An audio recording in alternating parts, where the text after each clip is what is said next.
Could it be? With me, your man, Louie T. Welcome to the Command Post Live. You know what it is. Post up. Take command. I, of course, am your commander-in-chief, Louie T. Thank you for joining me. So, we are now talking about the best value in the draft at the tight end position for the Washington Commanders. I've done this with every position that we've gone through to this point. If you were to ask me right now on April 16th, what are two positions that I don't anticipate the Commanders drafting at any point of the upcoming 2025 NFL draft? I tell you quarterback and tight end as of right now. And a very close third would be linebacker. I won't rule any position out because anything can happen. You don't know how the board's going to fall, and thus you have to act accordingly. But with just 5 picks right now, and I've been adamant, I've said this over and over again, that I expect them to trade back with one of their first 2 picks. I'm leaning towards the second round pick being the one that they're able to get out of, more so than the first round pick. I think it's going to be a lot tougher to get out of 29 than it is 61. That's where all the value is in the second and third rounds. That's where teams may feel like, hey, here's a guy that I really like. Let me go up and get him. I think that's when you're going to see movement, and I think that's when they're going to be able to maybe take a second and turn it into a couple of thirds or something to that effect, a third and a fourth, whatever the case may be. I, right now, as it stands, don't expect to see the Commanders to take a tight end at any point in this draft. And I would even go as far as to say that there's only one tight end that I think they would be willing to take. We're going to talk about that guy here in a second. But with that said, if you look at the tight end position, like most positions on this team, there's not a ton of stability, right? Like there aren't a lot of positions that you look at right now and you say, well, we're set there. We don't have anything to worry about for the next 4 or 5 years. We're good, right? Because everything is predicated on 1-year deals. So there's not a ton of stability. And the tight end position is another one of those positions. Now, Bates, 3-year deal. You just drafted Ben Sinnott, but that's it, right? That's it at the tight end position. So your TE1 is a 34-year-old tight end that's on a 1-year contract. And your TE4, if you're going to keep a fourth, is an undrafted guy that you got last year. If you're just going to go with 3 tight ends, which we had 4 tight ends last year, just as you know, Colston Yankoff made the roster last year. So all I'm saying is you really got 2 tight ends. You really got 2 tight ends if we're talking about for the future. But they spent a second-round pick on Ben Sinnott last year. I don't anticipate them divulging resources to that position this early or even again this year when you have other pressing needs and you only have 5 picks. Now, if you were to acquire 2 more picks, you widen your net a bit and maybe you get a tight end at some point. But right now, it doesn't feel like tight end is a need that they're going to address this year. And they may revisit it next year, right? When there's no more Zach Ertz. But a lot of us are like, hey, we would love to take a tight end this year. What's stopping you? It can't be Colston Yankoff. It can't be Zach Ertz, right? And based off of what a lot of us saw out of Ben Sinnott, he shouldn't be stopping you either. Well, that's where we start this conversation off at in the first round. To me, there are only 2 tight ends that are worthy of first-round picks, in my estimation. You're not going to even have a remote shot at getting Tyler Warren. But there's a chance, and it's an off chance, but a chance nonetheless, that Colston Loveland, the tight end out of Michigan, is on the board at 29 now. If I'm a team like the Chargers, there's no way in hell I allow Colston Loveland with the offense that they run, with Greg Roman as your offensive coordinator, knowing how tight end heavy and dependent that offense is, there's no way in hell I'm allowing a guy like Colston Loveland to fall past the Chargers if I'm selecting as the general manager of the Los Angeles Chargers. I'm just not going to do it. But I could see a scenario where Colston Loveland, which everyone that I saw with mocks early on in the process, I haven't looked at a mock draft in probably 3 weeks outside of Todd McShay's. And I only looked at the first, few picks or whatever. I couldn't even tell you what he had Washington selected, right? I just was amazed that he had 4 quarterbacks going, but that's another subject for another day. We talked about that on the podcast. Anyway, most mocks that I saw early in the process had Colston Loveland going to the Broncos at 20. And that seemed like a great fit. Sean Payton was looking for his joker, which is essentially his move chess piece tight end. But then they went out and they signed Evan Ingram in free agency. And I'm like, oh, okay. Guess they're not going to be drafting Colston Loveland now. So if he falls past them, he could theoretically be available at 29. And if I'm Washington, that's a top 20 talent in this year's draft. Falling to you at 29, I'd have to take him if I were Washington. Or at least take a long, hard look at taking him. He'd be the best value at the tight end position for the Commanders in the first round. He's the only value at 29 for the Commanders. There's no other tight end that makes any sense there, right? Warren won't be there. He'll be long gone. And there are no other first-round tight ends in my estimation outside of Colston Loveland. So he'd be the guy in the first round. And he'd be tremendous value if you were to have him fall in your lap. What you don't want is him to go to a team like Philadelphia. They're actively trying to move Dallas Goedert. Why? Because they're going to draft a tight end in this incredibly deep and talented tight end group. You don't want him falling to the Eagles. And I'm not one of those guys that takes players so that other teams don't get him if you weren't interested in drafting him yourself, right? This isn't a TJ Duckett situation when Gibbs came back 2.0 and traded for him because the Eagles were interested in him. Like, I'm not into doing stupid shit like that. However,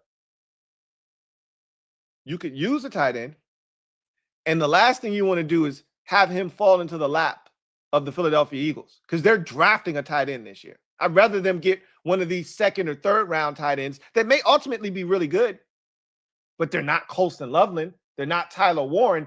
That's what can't happen.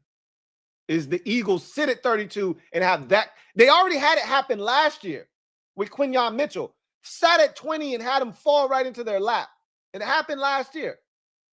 That shit can't happen again.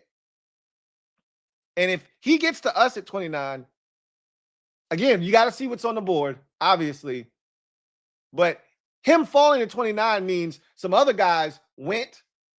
More likely than not, some of the guys we've been talking about at 29, like Donovan Izaraku, for instance, because, again, another team looking to potentially move off of their tight end who's been outstanding throughout his career, had the big drop in the AFC divisional round, had a rough go of it, is the Ravens. And, gosh, what is my man's name? Why am I blanking on his name? Mark Andrews. And his future in Baltimore is up in the air. I can't imagine if they're looking to move off of Andrews and the Eagles are looking to move off of Loveland, that one of those two teams won't snag him. Now, the Eagles are behind us, but the Ravens are in front of us, right? So they could, look to add the tight end there. But they also, we think that that's a Donovan Izaraku landing destination. So, again, they take Loveland, Izaraku might be available. They take Izaraku, Loveland may be available. You got to make a decision, though, right? Second round.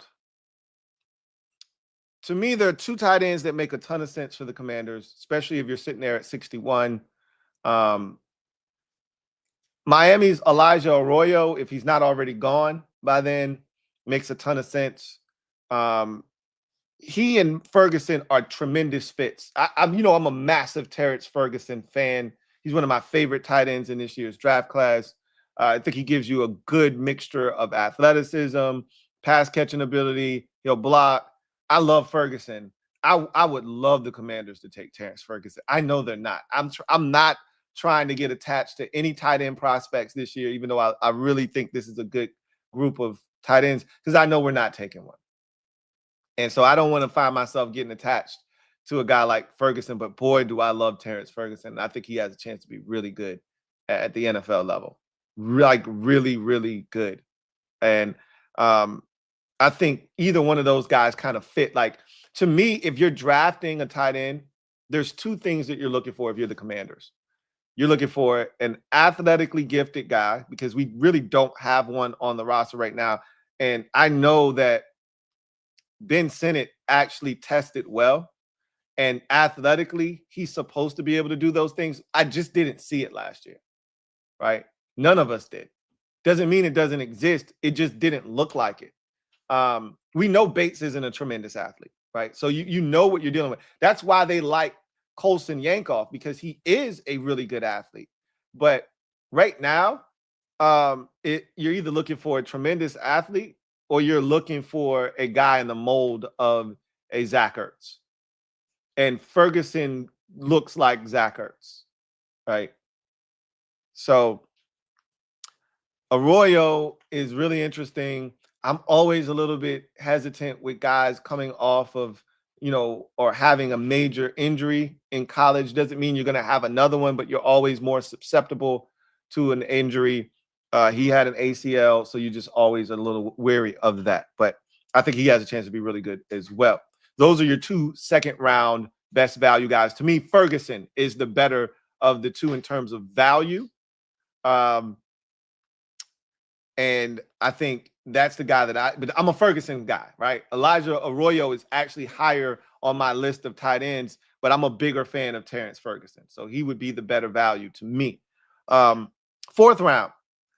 This is where I think you're going to start to see teams really start. I think the third round is where you're going to start to see a lot of these guys come off the board, third and fourth round in particular. And both of these guys could be gone in the third round. It wouldn't shock me if they were taken in the third round, but I think these are fourth round guys. Gunnar Helm out of Texas fits the profile of, again, a Zach Ertz type guy, not the super athletic tight end, but he knows how to separate. He knows how to win. He knows how to use his body. I've said this already, talked about him, and I said he looks like he could turn into Jake Ferguson, the Cowboys tight end that they got out of Wisconsin, that I thought was a steal because he didn't run well at the combine, didn't test as well as people thought. And he was everything that I thought he was going to be so far in his NFL career. And I think that's what Gunnar Helm is going to be. He's going to be a really good football player. And so it wouldn't shock me if that's a guy that they'd take a look at. Again, I don't anticipate us drafting a tight end, period, this year, right? You just have other needs that kind of supersede tight end, quarterback, and linebacker. These are positions you took last year. There are other positions that need attention that you could use to upgrade this team. And I just think they're not going to do it. But Gunnar Helm would be interesting in the fourth round and tremendous value. And so would Mitchell Evans, the tight end out of Notre Dame. Like I said, with Elijah Arroyo coming off of an ACL. Well, both of them had ACLs in 2013, bounced back in 2014, looked like themselves, more like themselves towards the end of the 2024 campaign. But I'm always a little leery about guys who have had major knee surgeries. But Evans is another one of those guys that looks the part, physical enough to handle blocking responsibilities, athletic enough to stretch the field at all three levels, and can make plays on the football. So another guy that would make a ton of sense for the Commanders in the fourth round. You go to the sixth round, and I think there are two guys in particular that fit the best. And for the fourth round, the best of value would be Gunnar Helm.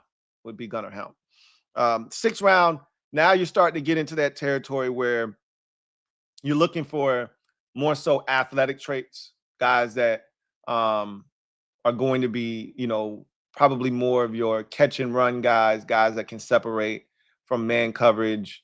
It may not be the best blockers in the world, but you still want them to be responsible in that aspect of their game too, but you're more so banking on a guy being able to catch the ball and make something happen.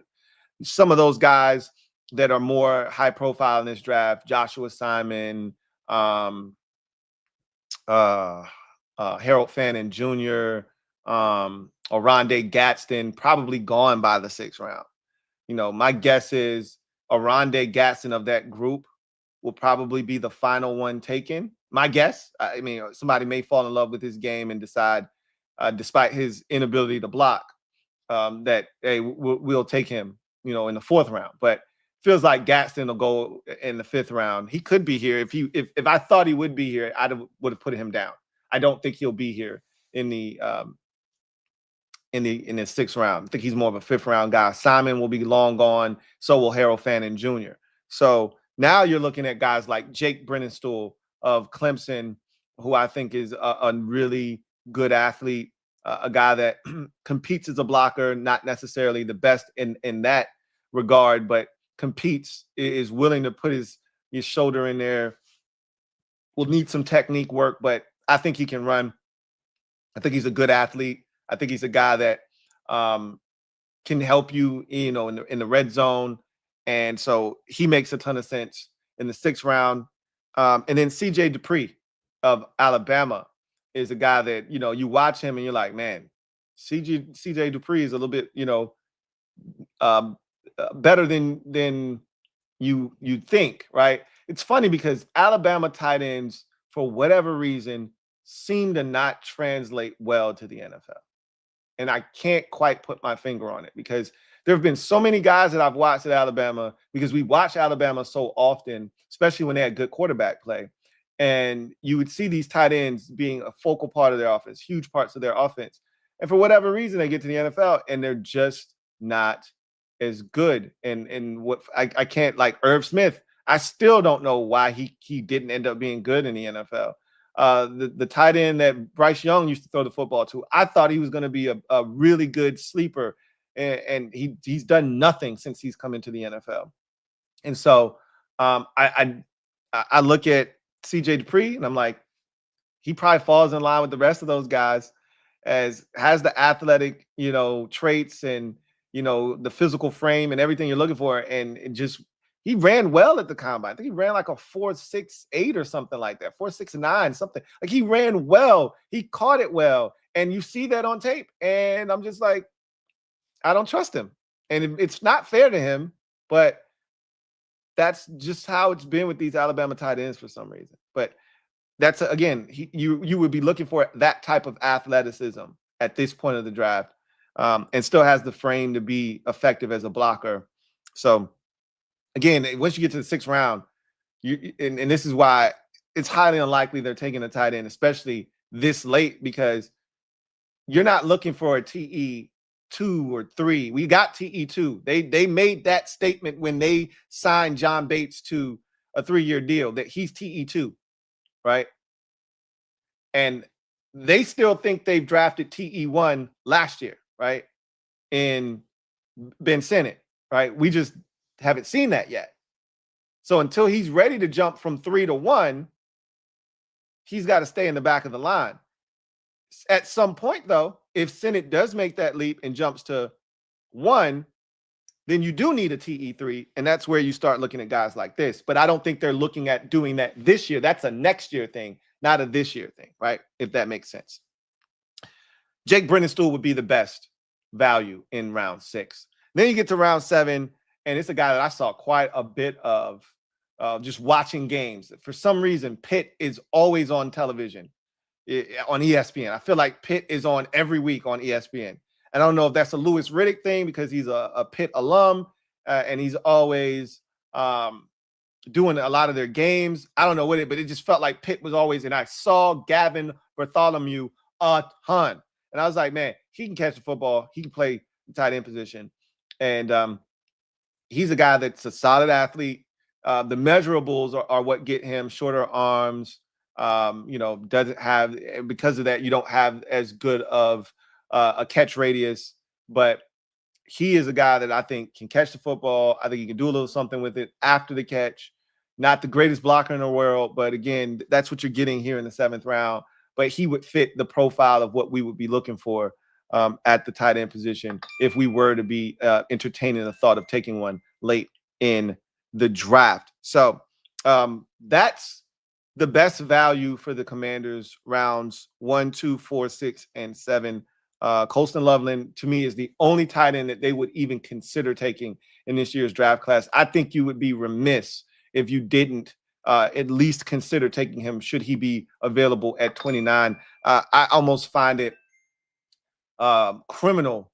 And I'd have to see what's on the board, but I find it very hard to believe that you will get better value out of a player if Colston Loveland is on the board at 29. I find it very hard to believe that you will get better value than Colston Loveland at 29. Yes, you need an edge rusher. Yes, you need a corner. Yes, you could use a tackle.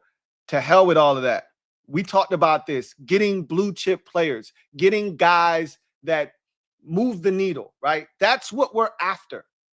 And if you can get a Colston Loveland at 29, that's what you've effectively done, right? You've effectively gotten phone is going off like the damn police station. You've effectively gotten yourself a blue chip player at a position that is a difference making position. And I talked about this on my Draft Prospects 101 video. Like, look at every single high level, high efficiency team in the NFL that wins year in and year out. Find me one of those teams and I'll show you a team that has a tight end, a dependable top, 10 tight end in this league. Go ahead. Pick a team. The 49ers, been to Super Bowl. We talked about it 3 times in the last 5 years, right? Now 6 years. George Kittle, Baltimore Ravens, Mark Andrews, Philadelphia Eagles, Dallas Goedert. Even though he doesn't play, 16, 17 games a year, doesn't matter. When he's on the field, he's effective, and he changes their offense greatly when he's available. And he's usually available for the postseason when they need him the most, right? You can keep going down the list, right? Kansas City Chiefs, Travis Kelce. Like, you show me a team that's consistently sniffing around. Why do you think Buffalo drafted not 1 but 2 tight ends? They already had Dawson Knox, and they doubled up and went and got Dalton Kincaid. Why do you think that is? Tight ends make a difference. So if you can get Colston Loveland at 29, I don't give a shit about a defensive edge rusher. I don't give a shit about a running back. Give me Colston Loveland. There's too many running backs in this draft class. I'll find a running back at 61 or in the 4th round. You can't get another Colston Loveland in the 2nd round or the 4th round or the 6th round or the 7th round. Right? To me, I can tell you this right now. I don't know if there will be a corner worth taking at 29. I'm not sure. I'm still doing some homework on Maxwell Hairston. I don't love it. What I've seen thus far, I don't love it. It's cool, but it's not going to stop me from taking Colston Loveland at 29. I'll tell you that damn much. So I'm just telling you, there's a chance that Colston Loveland is there at 29. I'm not going to get my hopes up, but there's a chance. And if he's there, I find it hard to believe that you're going to get better value out of the 29th overall selection in this year's draft than Colston Loveland. And again, it'll have to be based off of what's there. Because if you tell me Mykel Williams is there, I'm like, I might have to take Mykel Williams, right? But I'm taking Colston Loveland over Donovan Izaraku. Sorry, not sorry. I am. Now, Mykel Williams, I think I got to take Mykel Williams because I really like his upside and what he could potentially be, right? So that's where you get into that conversation of which one do I do? You can't go wrong with either one of those guys. But if it's Donovan Izaraku, which I'm just telling you, the Ravens, I think, are going to take one or the other. I don't think you're going to have a choice of those 2 guys. Either they're going to take Donovan Izaraku or they're going to take Colston Loveland, right? That's what I see the Ravens potentially doing. being that they held on to their tackle in free agency, because a lot of us thought that they were going to allow their tackle, Ronnie Stanley, to hit the free agent market, and they didn't. They already drafted Roger Rosengarten at tackle last year out of Washington, and he played really well for them at right tackle. So they don't need, now they could go Booker at guard, right? I mean, there's some other things that they could do, but at the end of the day, I think they're going to either go tight end. You see the situation going down with Mark Andrews and how they're non-committal on him. They're either going tight end or they're going edge rusher. So we'll see what happens, but I digress. That's going to do it for me, your man Louie T, here on the Commanders' Best Fits Tight End Edition. Look forward to doing this for the cornerback position, defensive line.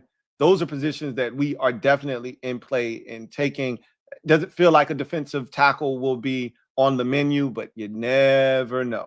You never know. In such a deep defensive tackle draft class with no Jonathan Allen now, again, we'll see what they decide to do, right? I don't think the depth is as great, on our team. Now, they've went out and they've kind of filled out that position, bringing back Sheldon Day, going out and getting Eddie Goldman.